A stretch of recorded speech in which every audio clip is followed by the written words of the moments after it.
Hello everyone and welcome back to the channel. In today's video we're going to take a look at the brand new Transformers Studio Series, Revenge of the Fallen, The Fallen. And oh my god, this is now the prize jewel of my collection and is, I think, the best Transformer in my collection now. I mean, the detail, the articulation, everything is so amazing. I really love this figure.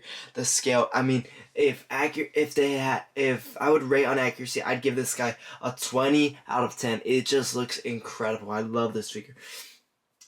So in this review, we're gonna take a look at the Fallen. We're gonna take a look at articulation, detail, size comparisons, transformation, all that stuff, box art, backdrop, and everything. So without further ado, let's get to it. Now, taking a look at the figure, this figure looks so great. If you say this guy does not look like a villain, you are out of your mind. This guy looks like a total villain, and I think Hasbro and Paramount and the production team that made this figure, this character, have done the impossible. I mean, they made such a menacing villain that was so well done, so well. The character was perfect, honestly. So just giving a 360 view of this character, we can see there is a lot of detail and a lot of parts on this character that are on the figure. So first off, let's start off with the face. So I'm just gonna adjust the camera slightly. Right here we can see the face. We got some nice metallic silver highlights around the face, some nice metallic blue highlights. We have some transparent eyes that do get light from the back. We get some nice detailing. I believe this head sculpt is 100% accurate. And if we take a look at the body, we can see he's perfectly like a stick, but honestly resembles that Cybertronian body in the Bayformers movies. As far as this area is concerned, it does look kind of peculiar, but I don't mind. It looks really great. The legs look really strong, and it looks great. The angles, I really do like how they look like the figure won't let you extend it out all the way, and I think it's perfect. Gives that chicken leg impression that a lot of the Michael Bay Decepticons had, and I really do love how those designs. If we take a look at the arms, we can see some nice sculpt work as paint work. Right here, there is some transparency right here a little bit, so you can't see my finger. You could see it behind it just slightly, and I think it looks really well. As far as paint work goes, we can see some orange and stuff, probably some Energon blood and stuff, or something. I don't know. I forgot why he's orange, but like it looks really cool. And speaking of really cool, this guy has a really good feature. If you remember in the Transformers movie when Optimus Prime says, "Give me your face," Optimus Prime literally rips off his face. So you can do that by just taking off his face, and we can see the face in a closer look. We can see how it looks like, and it looks really cool. We can see the transparent eyes are here, because on this side of the head there is a dark orange plastic that on the light it does cause it to glow. And just taking a look at the head sculpt, my goodness, what the heck, this guy looks so horrifying. I'm not kidding. Whenever I saw this face in the movie, I was like, what in the world? But I really do like how they put the transparent plastic on the head, illuminating the eyes, and he does have jaw articulation, so that is really cool. So if you want to put Optimus Prime punching him and him in pain, screaming, you can do that. But with all honesty, I'm keeping the face on. I'm not kidding. That monkey face just creeps me out. So now let's take a look at the articulation. So he has a swivel joint right here. He can go through full 360 swivel joint. Another swivel joint right here. A hinge joint right here. Another hinge joint right there. And I believe, yeah, there's two hinge joints right here. He can move, so his arms are fairly articulated. His wrists have articulation, and as well as they can close like that. So you could get this guy in pretty dynamic poses. And then if we do take a look at the head, he does have full range of motion. I'm going to take off the mask for now. He has full range of motion. He can look up, down, left, right, tilt, side to side. So this guy has the perfect head rotation motion. Take a look at the back. He has these pieces. So when you get them out of the packaging, these pieces will not be attached. They'll be separate, but you're gonna have to attach them, and it is very simple to do and yet very hard to do. So the first thing you're gonna do is you're gonna get these pieces. You're gonna attach them like so, like this, and then remember there is this circular area right here, and there is this circular area right there, and then you're just gonna attach them like that, and there is many little slots and stuff, for it to go inside, and there we have the Fallen's back right there. And I think it was a pretty nice design overall, that it's not fused into the arms, or else the articulation would look so wacky and we would not have much articulation with this figure. But I really do like how articulation wise this guy is good. Now moving down the body, he does not have torso rotation. He does have full range of motion on the legs, so it's kind of like a ball joint. He has a swivel on the knee, 90-degree bend on the knee, has a lot of rotation on the feet. I'm not kidding, this foot has like probably 360-degree if I do say so myself. So that was the Fallen in all his glory. So now let's see how he compares next to other Transformers. Here are some of the Revenge of the Fallen Autobots, and I am not kidding, this guy just makes them look even smaller than they are. This guy is enormous compared to them. This guy is the perfect definition of a leader class. This guy is ginormous. For some bigger Transformer size comparisons, I brought in Optimus Prime, Sunstrom Prime, Megatron, Galvatron, and Ratchet. So we can see this guy still towers over all of them. I am not kidding. The Fallen is ginormous. This figure is really huge. I am not exaggerating. This guy is a really big guy. I'm not kidding. Bringing in someone bigger, here we have Jetfire, Studio Series Jetfire, probably the only figure to almost reach the height of the Fallen, and even then, the Fallen is still bigger. Now let me even bring a even bigger Transformer. Recently reviewed on the channel and Wavemate, Studio Series Dinobot Sludge. Honestly, this guy almost gets to the Fallen.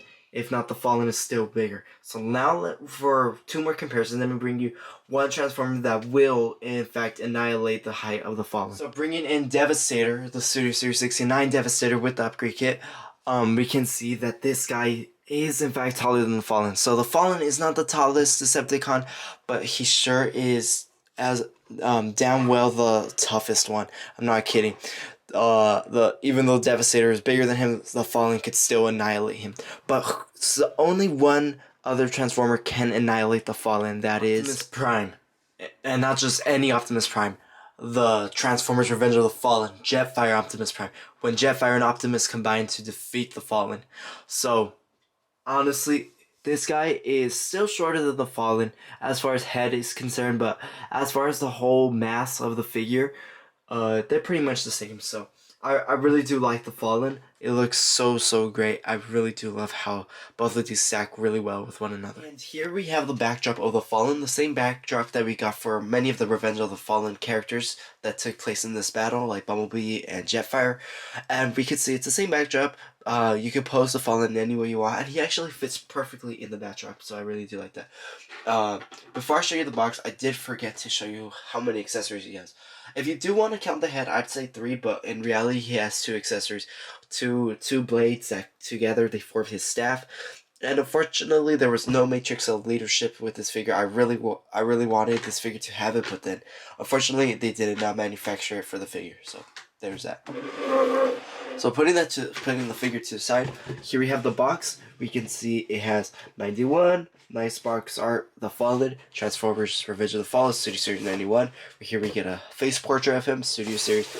Backside, we get photo shots of him in robot form as well as in whatever this is form. We get the little thing that tells us that you can remove his face and everything. And right here, the Fallen engages Optimus Prime in a fierce final battle, Prime against Prime. So we get in that scene, Optimus Prime beats up the Fallen, tears off his face, and that's why he has this little thing where you could take off his face. And right here we got a long portrait of the Fallen, same CGI from 2009. I really do like how they're using that. So yeah, that was the Fallen's box art. Now, the transformation, which is honestly very kind of hard. I'm not kidding. I don't like the transformation. I just hate it sometimes. So for the transformation, we are going to try to get the Fallen from looking like this to this. So the first thing you're going to have to do is, I do recommend disengaging these back pieces. They're in the box, they're automatically disengaged anyways, but I recommend doing so once again. Flip the hands, just leave the hands like this for now. Then you're going to focus on the arms. There are these 2 little pokey things at the top, and then you're going to close them at the top. And then toward the middle part of the body, you're then going to open this whole chest region. and then now it covers the Fallen's face like that. And right here it reveals probably the alien cockpit or something. And I believe he's probably some sort of Cybertronian jet or some sort of weird thing. But it reveals like some sort of cockpit looking thing. You are then gonna have to move the arms like so, all the way to the top now that they look like they're shooting up. And then right here, there is this little slot right here on the shoulders, and this little tab right here on the underarm. So you're gonna rotate this whole region like this. Then you're gonna make it close. Make sure these two pieces do in fact click together, that this goes inside there like that. And then you're gonna do the same thing on the other arm. Same thing right here. Put it right there, and we have the Fallen's arms done. And now we have the front, like basically the back part or the middle part, I don't know, but it's basically the ship almost done. You're then gonna get the legs. You're gonna fold them like this, fold them like that. You're gonna then move the knees so now that they face each other. Then you're gonna move the feet so that they no longer face each other like this, and then you're gonna connect the toes together. So you're just gonna curl in all the toes together. After that, you're gonna disengage this region right here, connecting this piece right here, like that, and there's this little tab. And we can already see how the Fallen is almost forming. I'm gonna put the camera right here. There are, I'm gonna move this piece away for now. Right here on the knee, there is this tab, and right here on the arm, there is this slot right here. So where my thumb is, there's a slot, and right here, where I'm touching, there's a tab. So you're gonna then connect the knee to the arm. I'm not really sure what part of the arm it is, but I just know it's the arm. So you're gonna connect it. Just try to do it softly because the other pieces might disconnect or something. And then you're gonna do the same process to the other side. You're gonna connect the arm put the knee in the arm right there. And then now this next part is kind of difficult. There is this little tab right here on the middle next to the circle area, and then there is this little slot right here on the foot. So you're just gonna connect the middle tab in the slot on the foot. You're gonna connect it right there. Do the same process on the other foot back part, and then you're gonna connect that, and there we have the Fallen transform into that really cool looking but kind of weird Cybertronian vehicle form. And I honestly don't see what they got this from. It just looks kind of crazy, honestly. Even though he didn't transform in the film, I'm pretty sure I think it's alright. It's an alright alt mode, not the best alt mode. I could have seen a better one, but like, oh well, it is what it is. I'm not transforming him in this ever again. Probably just maybe once or twice, but like never ever again. It's just kind of weird. Well, let's take a look at the detailing. Right here we have some nice orange plastic. We get some nice incredible sculpt work. We can see the alt mode actually looks kind of not bad. Gives me some alien vibes. We can see there's a lot of detailing on the arms and stuff. Nothing we haven't seen before. With some silver painting. And from the back part, we can see that the head right here kind of low-key looks like a thruster of some, so that's pretty cool.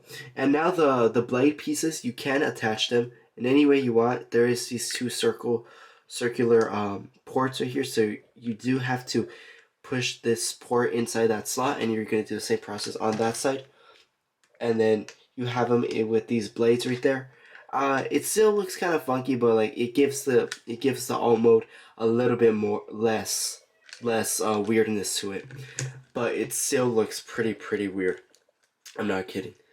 So that was the alt mode of the Fallen. I'm not gonna do any alt mode comparisons because I mean like it's not gonna look that great, but I think they did a pretty good job. So now let me give you my final thoughts of the Fallen, and I really hope I'm not going to transform this guy ever again. It just, the transformation is just weird, but it's really nice. So in conclusion, the Fallen is actually a really great figure. I'm not kidding. I would honestly buy another version of this guy, but I'm just going to save money. But like seriously, this guy is amazing. The paintwork, the articulation is pretty nice. I'm not kidding.